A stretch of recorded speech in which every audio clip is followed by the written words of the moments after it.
कर्मों का आना रुकना मात्र पर्याप्त नहीं है, कर्मों की निर्जरा होना भी योग्य है। अपने शुद्ध स्वभाव में लीन होने से कर्म झड़ते हैं। कर्मों का बंधना और निर्जरित होना जीव की दृष्टि पर निर्भर है। पर दृष्टि से कर्म बनते हैं और स्वभाव दृष्टि से कर्म निर्जरित होते हैं। इसलिए निज स्वरूप में लीन होना ही कल्याणकारी है। ऐसा मुक्ति का मंगलमय पथ प्रशस्त कर रही है यह नवमी निर्जरा भावना।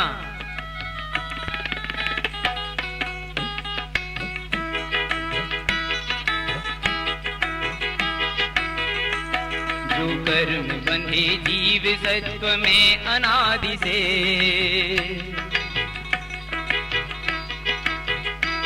फल भोग रहा दूर है धर्म समाधि से।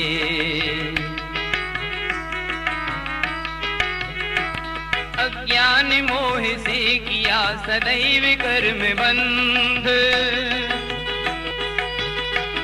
अज्ञान मोह से किया सदैव कर्म बंध। अब ज्ञान भाव को गहो रहो सदा बंध। जो नीर भरी नौका से जल दिया निकाल, अब हुई बोझ रहित डूबने से हुई संभाल। क्यों सत्व में कर्म का भंडार जो भरा, क्यों सत्व में कर्म का भंडार जो भरा। उसका विनाश होना ही कर्म निर्जरा।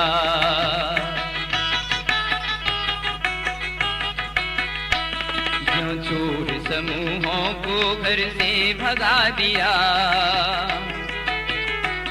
क्यों कर्म को भगाया आत्म जगा लिया।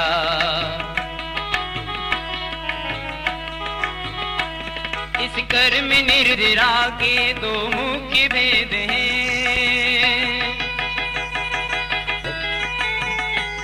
इस कर्म निर्जरा के दो मुख्य भेद हैं।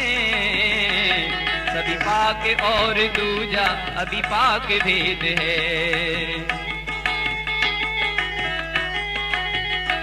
ज्यों पका फल समय पाकर डाल से गिरे, सविपाक निर्जरा से कुछ काज ना सरे।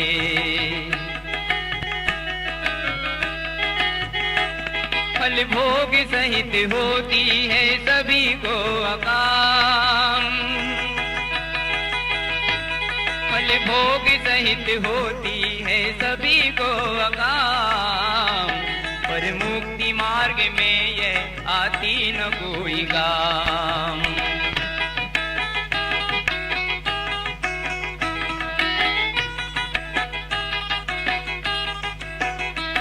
माली पकाए फल को धर कर के पाल में, पुरुषार्थ करो फिर न बंधो कर्म जाल में।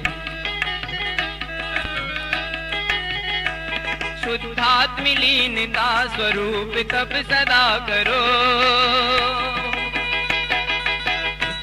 शुद्धात्म लीनता स्वरूप तप सदा करो। कर निर्जरा सकाम मुक्ति धाम को वरो।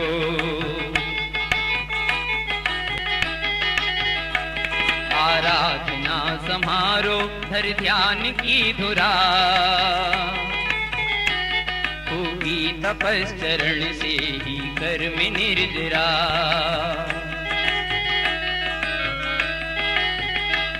दृष्टि रखो निरंतर चेतन अमूर्त में,